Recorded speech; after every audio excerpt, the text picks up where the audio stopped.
తిరుపతి జిల్లా గూడూరు సమీపంలో హౌరా ఎక్స్ప్రెస్ రైలుకు పెను ప్రమాదం తప్పింది. ఇదే అంశానికి సంబంధించి మరింత సమాచారం మా ప్రతినిధి రాజారావును అడిగి తెలుసుకుందాం. రాజారావు, ఘటన ఎలా జరిగింది?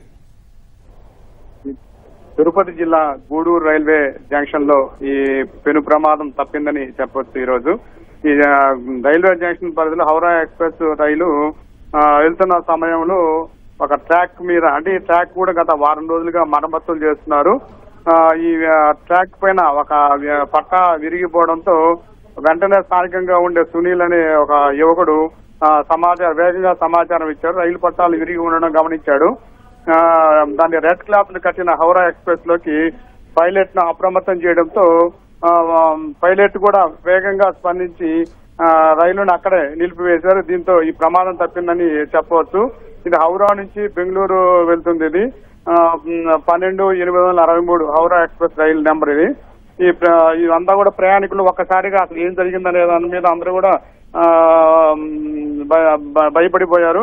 ఈ పెను ప్రమాదం తప్పడంతో రైల్వే అధికారులు కూడా కొంత ఊపిరి పీల్చుకున్నారు. ప్రయాణికులు అందరూ కూడా వెంట వేగంగా ఏం జరిగిందనేది కింద దిగి చూసేటప్పుడు సమయానికి ట్రాక్ విరిగిన రైలు పట్టాలు పరిస్థితి కూడా సాంకేతిక లోపాలు కూడా పరిశీలించారు. గంట సేపు రైళ్ల రాకపోకలు వీడి అంతరాయం ఏర్పడింది. అదే వెంటనే వేగంగానే ఈ పనులు పూర్తి చేసి తిరిగి రైలుని కొనసాగించారు.